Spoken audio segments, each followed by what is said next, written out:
Africa's problem is the ballot. Because African politics now attracts not our very best, not our very honest, and is a combination of factors. And let me tell you, the tragedy of our country, which makes me sad, is that there is now a crop of individuals in Kenya across the political divide, in government and in opposition, who believe that they are above the law. They believe that they operate outside of the law. They believe that they cannot be arrested, because if you arrest them, their ethnic group will rise in their defense.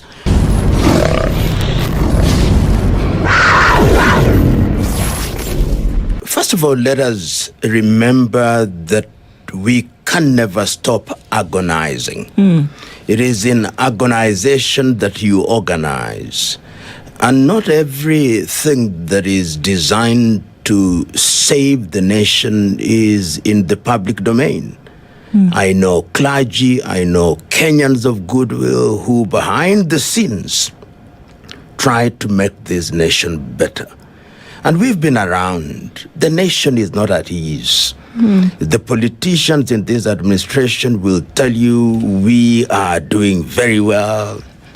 We have the biggest economy in East Africa. We are middle-level economy. That is balderdash. The reality is that this country is on tenterhooks, and you can see all the signs. You can see the rhetoric from the politicians. We are recoiling into our ethnic cocoons. We are telling other Kenyans that they belong elsewhere. You can see the vitriol and the anger that characterizes how we do things.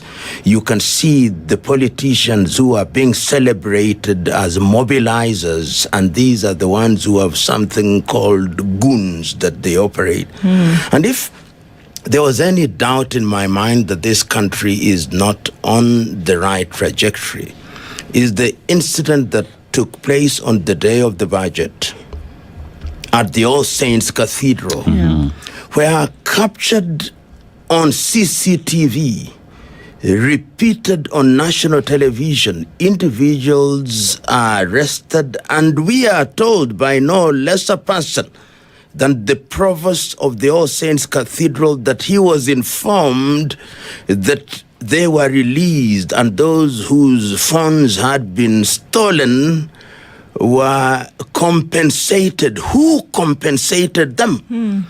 I have since, on the 24th day of June, wrote to the Archbishop of the Anglican Church, Archbishop Ole Sapit, because he said the IG of police must resign.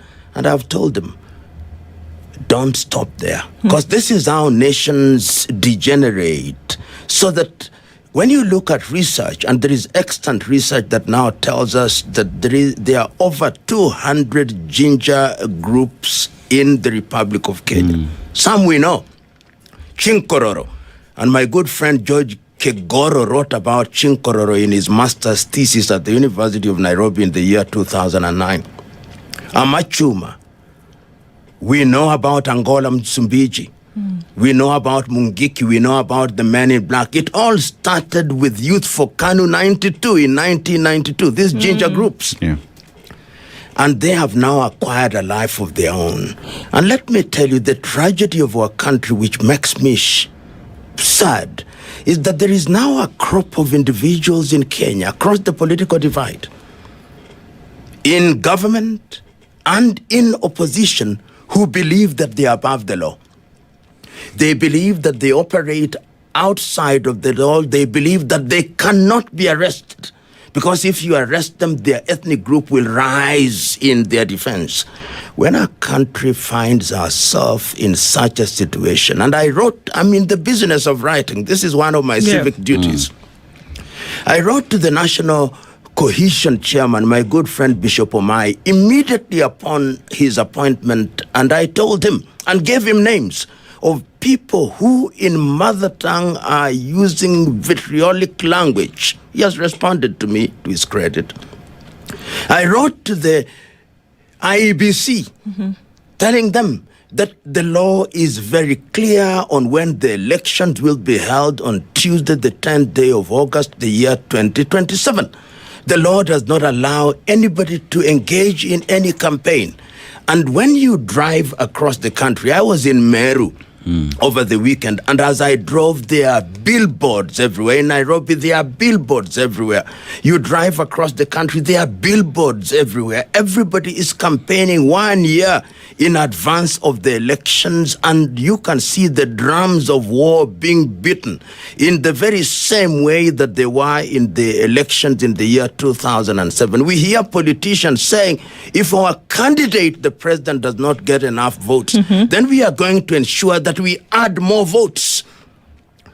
This is how nations degenerate. This is how it happened in Haiti with Francois Duvalier, with Tonton Macoute, when he formed ginger groups which were abducting people, and the forces that are enjoined by the law to do what is good and right were looking the other way. When people are supposed to be sent to jail, they only receive a slap on the wrist. Some might say you're being alarmist, PLO. Yes, this is the time to actually warn Kenya.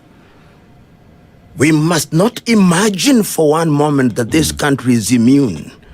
We have seen how countries just break down. This same kind of language was being spoken in Sudan. Now go and look at Sudan. It is non-functional. Let them go to Eastern Congo. Let them think about what happened in Somalia. Let them know what happened in Central African Republic. Today, we wake up and we are told that young people were abducted by who? And we are not told who abducted them. We are told that carjackings are happening by who? We are told that the country is dealing with the issue, but we don't see the evidence. We ought to be alarmed. Every Kenyan of goodwill must not sit pretty and believe that things are right. I listen to people who are politicians, who are cabinet ministers, saying that they don't like a particular ethnic group. How can you in good conscience say that you don't like a particular ethnic group because of an individual, a miscreant in that particular ethnic group? Is this not what they did in Rwanda in 1994 against the Tutsi, and it led to the genocide? The message is, this country ought to retreat. This is a good country, but no more than 5,000 individuals who now think that they are demigods are leading us in the wrong direction. The ballot no longer carries the magic of giving us the men and women that we deserve. But we can still sanitize the budget, the ballot. We can sanitize the ballot through education, talking to the people. There are Kenyans of goodwill who are trying to do that. My friend Okia Omutata tries to do that using the court system. But we don't acknowledge that. We acknowledge those who have goons. You know, my former teacher, may rest in peace, the late Hastings Openyoko Thogendo, in 1972, wrote an article, Constitutions Without Constitutionalism. You can have a constitution, and I've heard people say we have the best constitution, but best is about applying this. This is a country that has no shortage of institutions and laws. We have the ombudsman, whose duty is to ensure that public servants and public institutions conduct themselves in the best interest of the people.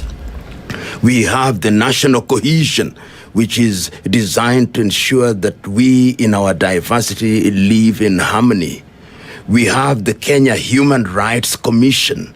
We have the laws, but yet what you say is right. We changed the name of the police force, which was a colonial relic, into a police service, so that the police could be a service. But I've seen and heard with my own eyes a senior politician at a public rally saying, have been allotted people to take to the police force. Mm-hmm. In other words, we now have a country where if you are a public official, you are a senator, you are a member of parliament, then you are given slots to bring in your own people into the force. When merit dies, it manifests itself in several ways. And this is what, unfortunately, we are beginning to see in the Republic of Kenya. On the 25th of June, I deliberately decided to drive around town. And it was barricaded. And I, on a number of occasions, negotiated with the police and said, you are stopping people. What you ought to have done, if I were there without being an expert, was to deploy the General Service Unit into the city of Nairobi and ensure that we all go to work, or allow us to go to work, and any errant individual would then be dealt with firmly and in accordance with the law. On that day, I can guarantee you the business communities lost nothing less than 3 billion Kenya shillings. International transactions that ought to have taken place through our banking system did not take place, and many other people. And yet we are proceeding as if all is normal. I can't agree with you more that the mere fact that there is calm does not mean that there is a tornado which is breeding. And the discontent of people, Kenyans are very angry. And you see it when you are driving. Kenyans are angry. You see it when you hoot at a person who is crossing the road. They are angry. This anger is a product of certain kind of discontentment. And we've got to deal with it. And unfortunately, the political class are only interested in what I call a theater of the absurd. That is why they hold these political rallies. I asked one of them, who is my friend, okay, you've held a political rally during the week and is attended by 10,000. Does it not worry you that these people are not working? You say the rally is successful. It's a weekday. Are they not working? And then you give them 200 shillings each. You should be worried. But they are not worried because their egos are so large. They are not worried because their interest is to acquire political office. And why is political office so important in Kenya? I've said it and I'm repeating it. If you want to be wealthy without effort or with minimal effort, become a parliamentarian in Kenya. Then become an MCA in Kenya, acquire political office. Suddenly, within months, you can build a mansion which even if you worked for 100 years, you would never afford. And the young people, therefore, look at this and say, well, this is the route. I was asking myself yesterday, when I was thinking about the budget and noting that almost half of parliamentarians did not attend, and I said, shouldn't we make representation part-time? Indeed, are they not part-time? Because the lawyers who are politicians continue to practice. The engineers who are politicians continue to practice. Should we make it part-time so that they are only entitled to an allowance when they do a sitting? Make politics unattractive. Then it will attract those who truly want to serve. That is what those are some of the things that run in my mind, and I dare say the minds of many Kenyans of goodwill. You see, PLO, you're not wrong in thinking like that, because the other day I was with a taxi driver and we were behind a Passat, and that gentleman said Kibaki got it right by scaling down on what cabinet secretaries are driving. Why? Because it is cheap, it is affordable, it is easy to fuel, and if that was the ceiling that cabinet secretaries would drive, then it would also inform the government in terms of even loans that they're giving to members of parliament. It will be the price of a Passat. Right now we're giving members of parliament 5 million shillings plus. maybe we would have given them 1.5 million bob and the rest left for Wananchi to use. But that we changed all that because there are those who are superior, who are demigods and only think about themselves. Yet, if you look at the Constitution, power belongs to the people. That those in office today are there because people have donated that power to them. PLO, what must Wananchi then do to reclaim that power and show the political class that you are there courtesy of us? Without us, y'all don't exist. Civic awareness is critical. And one of the things that I'm beginning to see, I'm seeing people organizing at different levels. I see women organizing at different levels. I see young people organizing at different levels. I see the church beginning to come out. The Pentecostals, the evangelicals, the Catholics, they are beginning to reclaim the ground that they had abandoned in the hope that a new constitutional dispensation would help us. They are now realizing that the human element is important. They are now beginning to tell politicians, we are not going to allow this. I see the media coming out boldly in the same manner that it did in 1992. And when you see the reaction of the politician, it means that they are beginning to get the pinch. The fire is beginning to burn them. That is good.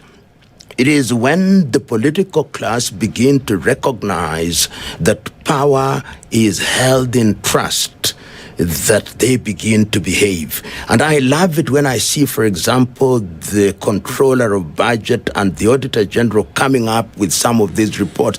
We may think it is not useful. It is. I was thinking to myself that what we now call counties were actually districts. Yes. Yeah. And they were run by a district commissioner. Yeah. Now you have a governor, many of them who think they are presidents. And you have a cabinet and you have a parliament. And in those days, the district commissioner only had a Land Rover. Today, governors attend funerals in those geographic spaces in helicopters. And you see the amount of money that they are spending. In their minds, they must be brought down to earth. And the reason why they must be brought down to earth is that our taxes must be used responsibly. The people are beginning to feel the pinch. If you look at the statistics of SMEs which are going down, if you look at any of the newspapers, the properties that are being sold, if you look at the outstanding pending bills which have not been paid, the economy is suffering. And normally when you begin to hurt the middle class, then they begin to rise up. And then working with the other Kenyans, the politicians are beginning to get the message. But it is not as fast as we desire. But the task must be undertaken diligently, consistently, and courageously in the knowledge that it is not for the faint-hearted. Look at the things that we've talked about. I mean, today on the Standard, spending spree. And you're going to ask the question, how much money do you need as a county? Well, it seems you need 235 million shillings from one county to fly around to travel within Kenya. And that in another county, 1.18 billion. In another one, 471 million. It seems as though if you're going from Migori to Kisumu, you cannot use the road. You must fly in a helicopter. It seems as though you need 4 vehicles to get yourself from one place to the next that cost fuel of 214 to 15 shillings for diesel. This is the reality.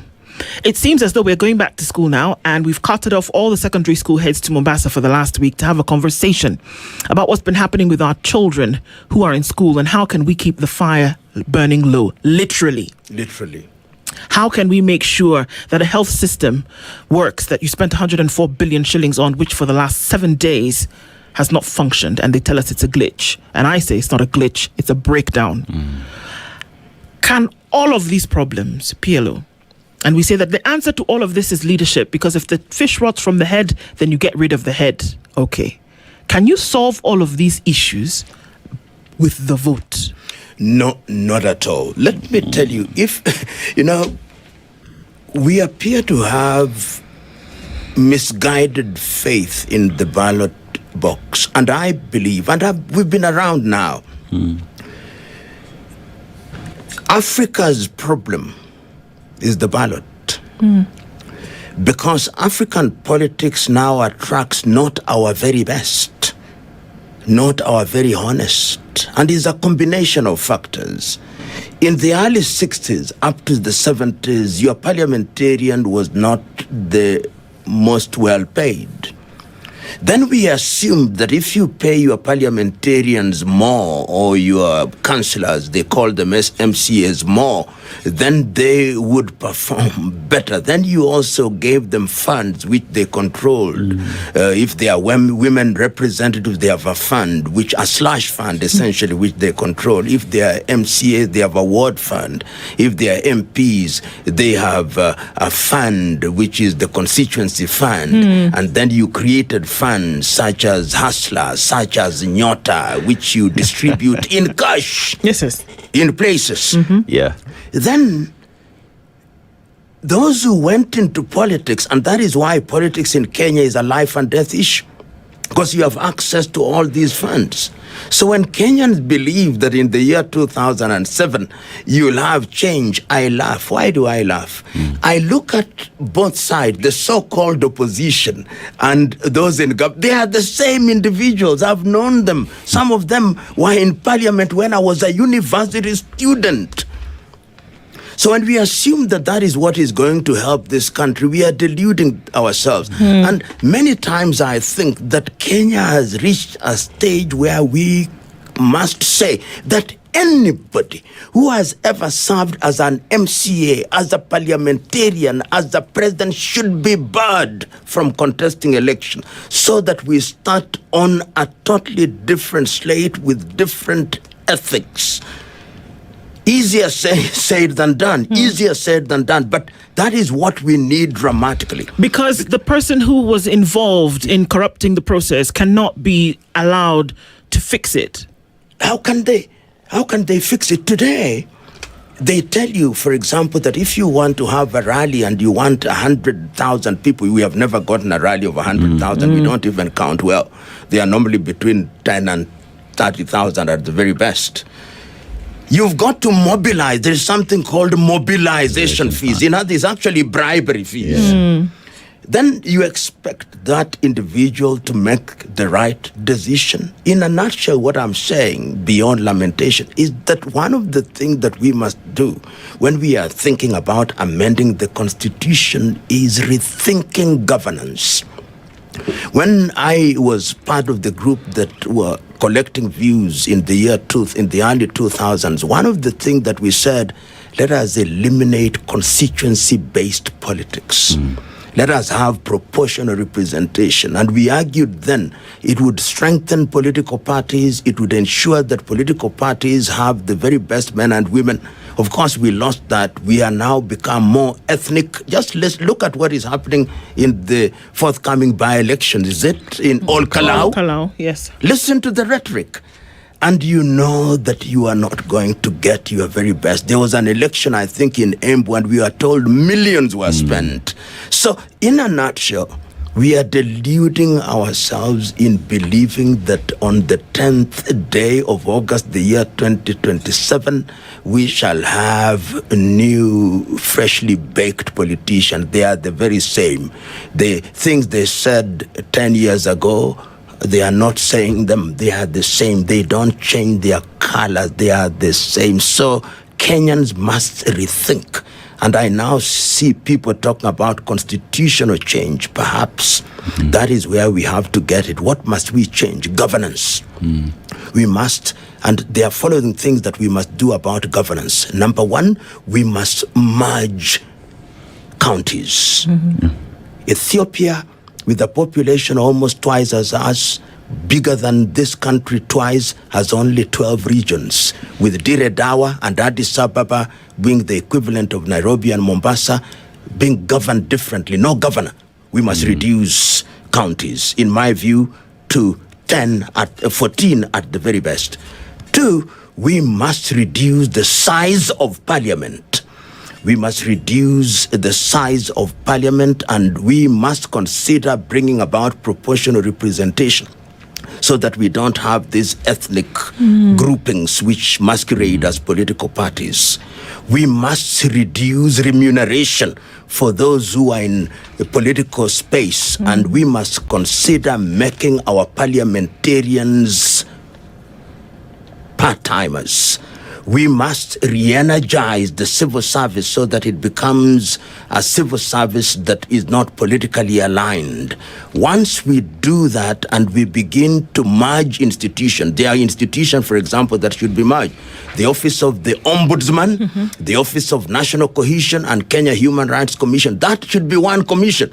You know, there is so much work to be done. Once we have the architecture of governance properly done, then we can begin to change the DNA of your political class. It will begin to attract people who truly want to serve. But in the next 10 to 15 years, if we continue on this basis, our politics will continue to attract our very worst. And I want to explain what I mean by worst. People think that if you have a degree, you are a professor, you are a doctor, you are an engineer, you are a lawyer, you are good. No. In fact, some of the most dangerous people to this country are professionals. It is character. Yeah. That's why Ryan Holiday says the first thing is discipline, humility, honesty. You must have values. And these are the things that you don't see in many of our politicians.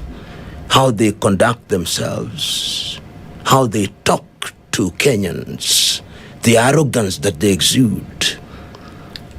And I'm saying that we must begin working at it. It is not going to be easy. And that is why you see your typical politician loves dividing us along ethnic lines. They say, it is our turn. Let me say this because it has been said.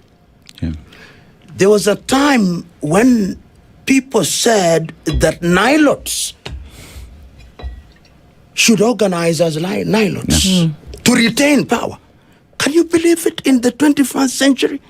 Somebody who has gone to school thinking like that?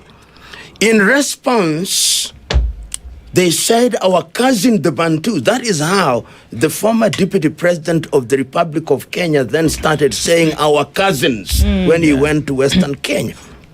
That is how we started talking about Murima and Mtaro and the Murembe group. How can people in the 21st century, when we are talking about East African integration and African integration, be thinking like that? But I know why. Why? It is through that avenue that then they distract us from discussing the things that really matter. Because as the saying goes, your typical politician thinks of only one thing, the next election, not the next generation. And that is where we are in Kenya. You see, PLO, you speak about politicians, the parliament, individuals are supposed to be in, they don't show up. They don't bother. And that is on a bill that is going to decide how Kenya is governed the next 1 year, because it is budget that will cater for all the resources the country has. They don't show up. But we will see them present in all political rallies every other day, including weekdays, when they are supposed to be in these houses. Today we hear, hi cousins, we've even politicized a road, saying that the construction of Mau-Rironi Road, because it is going to a specific region of the country, then others are now opposing it because it does not go to them. We are politicizing and ethnicizing a road that is supposed to serve Kenyans. One would think that when one is using that road, perhaps they would have to show their ID and their region for them to access it.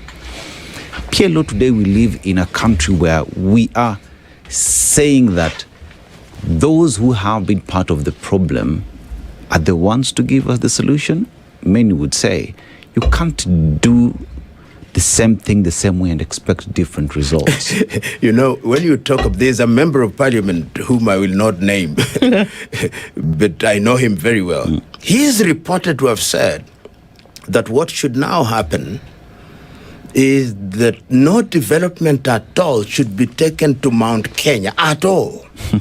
The development should now be taken only to Nyanza and Rift Valley and Western Kenya, because one of their own is now head of the Parliamentary Budget Committee. You know, when somebody thinks like that and just doesn't think it, he speaks it. And he's a member of parliament who I believe has a university degree. Then he tells you we have a problem.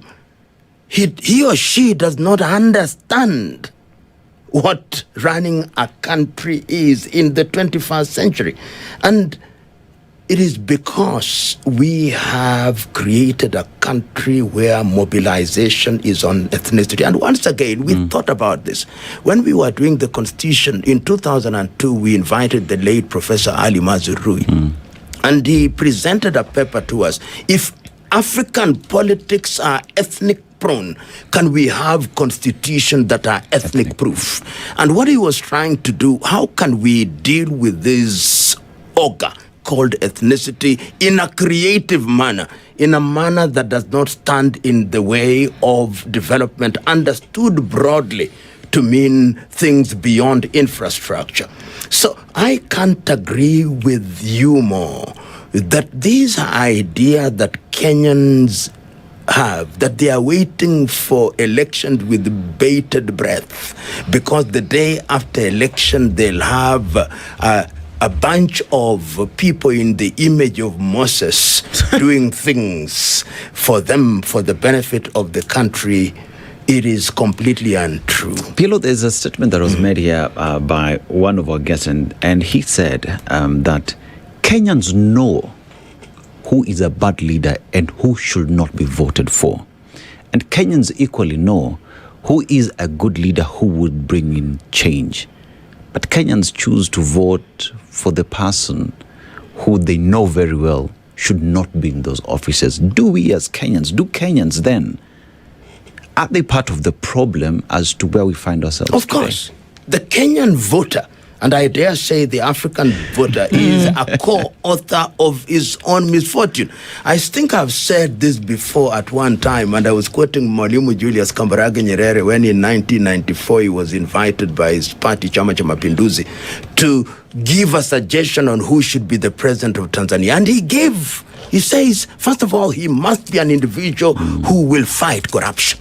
He must be an individual who will fight against religious mobilization and ethnic mobilization. He must be an individual who knows that being in power is a position of trusteeship. He must be a humble man. Then he said, but I see my people now thinking religion, thinking ethnicity. And he said in Kiswahili, naomba iwatafune. And there is a sense in which the Kenyan voter, as you rightly say, and as your guest rightly say, they know the individuals who, if given an opportunity, would serve. But they don't. In fact, a friend of mine who is an ambassador, but who lived here, is ambassador of a foreign country, told me Kenyans have never quite voted a president or voted. They vote against something. And in that process, another person is declared the winner. Perhaps that is what we do. You go to the village today, people are voting along clan lines. People are voting along clan lines, along tribal lines, and a little bit of who paid the money most. So you are right in saying, knowing as we do the men and women who, if given the opportunity to serve, would serve, we choose not to vote them. And this is what Kenyans say, hajui siasa. And hajui siasa means that you don't bribe the electorate. Hajui siasa means that you don't drink with the electorate. Hajui siasa means that you don't lie to the electorate. Hajui siasa means you are not prepared to share with them the CDF. Hajui siasa means that you are a honest man or a woman. Then hujui siasa from the Kenyan voter standpoint.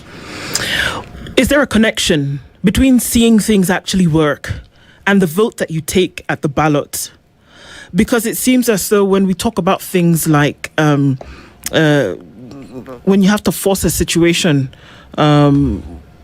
that something needs to give for you to see the benefits of it. I often give the example of, if my grandfather hadn't insisted that my mother goes to school, the people of Igbodo village would not have understood that it was a good thing to send their girls to school. But something had to happen. He had to be insulted by the people of the village and say, why are you wasting this woman who would have been a good mother and a wife by sending her to school? But until she graduated and then became a medical professional, people then understood, look at what we can actually do. So, does something need to be uncomfortable? Yes. In order for people to actually see and understand that this change that you speak of, then we will leave these trivial things like collecting 200. We leave these trivial things like saying it is our time for the son of our soil to be a leader. But something has to snap. Does it not, PLO? My sister is sad I'm giving this example because it's not a good one. Yeah. But when I go to Rwanda, and I go there often, the way the Rwandese think on average is very different from the way the Kenyans think. Because they have known pain. Not that we must know pain. We must now learn not to experience that pain. But they can relate. The woman in the village who is part of the milk production process, who has been given a cow, thinks differently.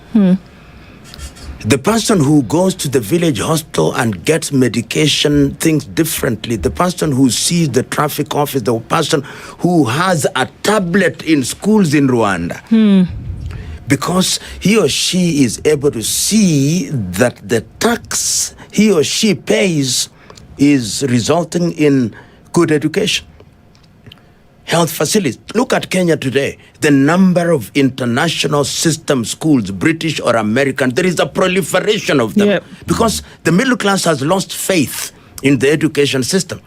All these parliamentarians you see, 99% of them, their children are not going to Kenyan schools. Oh, for sure.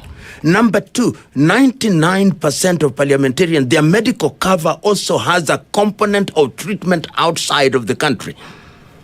So they have no interest. But when I grew up, partly in my rural home and partly in Nairobi, when we heard you are going to a private school, we wondered what was wrong with you because schools worked. In my rural village in Usenge, there was a dispensary at a place called Usigu, and I would go there, and there would be a prescription, and I would go to the pharmacy, and I would get medicine. In Jericho, it was the same. I went to St. Patrick's Primary School here in Maringo and Usenge both, and at Standard 5, each student was given a mathematical set. You never bought exercise books, you never bought textbooks. Garbage was collected using trucks that lifted the garbage bin. Today, we have takataka collecting takataka. You have vehicles which themselves are not roadworthy, are the ones which are collecting garbage. And these things and then it was a joy to pay tax. Today, what is the joy? And allow me to say this. Take, for example, we look at our roads. The NTSA now tells you that we are going to inspect motor vehicles. First of all, they have no capacity to inspect vehicles. 80% of Kenyan vehicles are over 4 years old. It's a revenue collection exercise. So the whole idea is not to streamline, it is just to collect more and more money. If you drive along Kenyan roads, and I drive along them, the number of police officers who are deployed hiding so that they catch you with a speed, why are you doing that? Go to countries like Botswana and Namibia and Rwanda. They have speed limits and people are supposed to drive, but the intention in Kenya is to catch you breaking the law so that we can fine you. In other words, I'm saying we have a problem in our philosophical appreciation of what taxes ought to give back to us.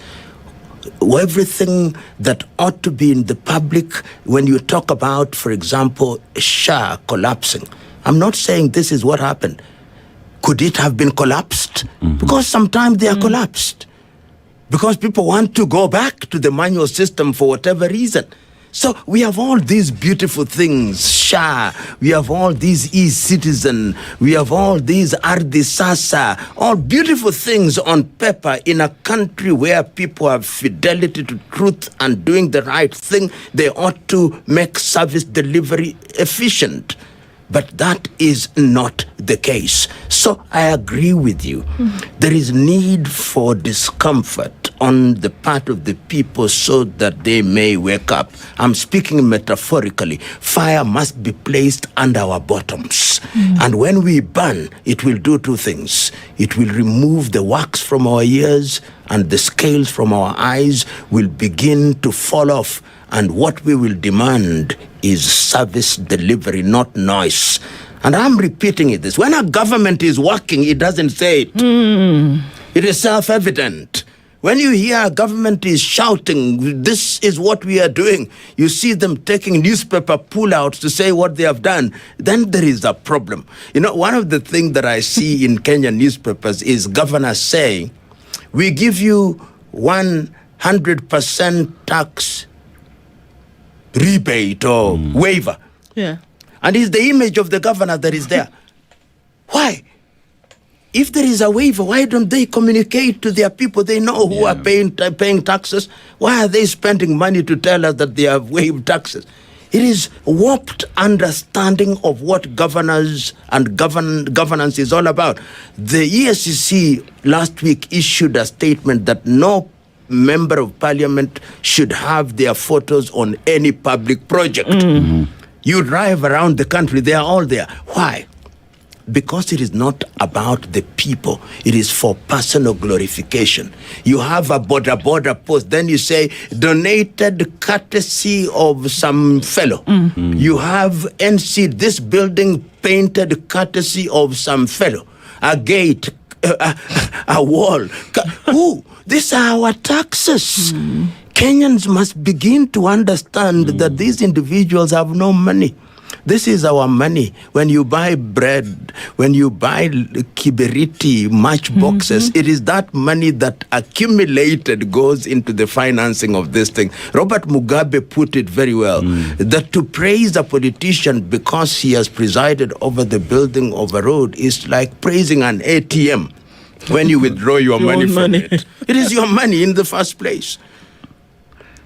PLO, are we running a corruption enterprise in the country that is denying us all the good things that comes with the constitution and democracy that Kenya has fought for? I've put it differently before, that most African countries are running kakistocracies to mean governments of our very worst, and kleptocracy to mean government that is managed by thieves.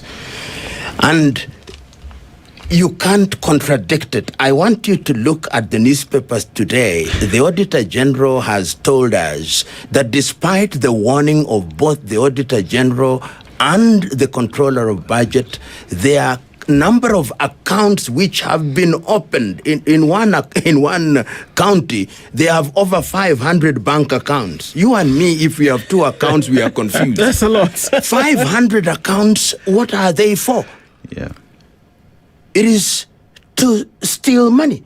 This is a country where we say we have ghost schools to which money is channeled, and we don't arrest the ghosts.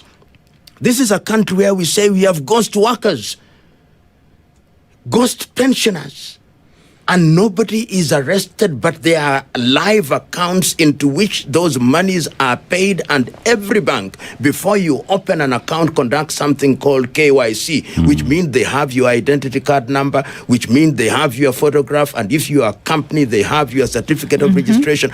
Why can't we trace them? Why can't we simply say that the anti-fraud and anti-money laundering institutions in this country working with banks are going to deal with this, and have a few individuals have their property taken? Look at what is happening in other countries where things are meant to happen. In France, their former president, Nicolas Sarkozy, was in jail. Yes. As I speak to you, in South Korea, both the president and the wife are in jail. That is what this country needs. But here, I've heard an opposition leader saying, I'm the one who will be in front because nobody can dare arrest me. Can you believe it? Nobody can dare arrest you even if you break the law. You are above the law. You are operating outside of the law. And I'm telling you, in this country, that is the general belief by your member of parliament, by your governors, by your head of state, by his deputy, by his ministers, that they are operating outside of the law. The law is for you and me. We lesser mortals, we children of a lesser God, we are the ones who will be subject to the law. When you run a country like that, you pay the price.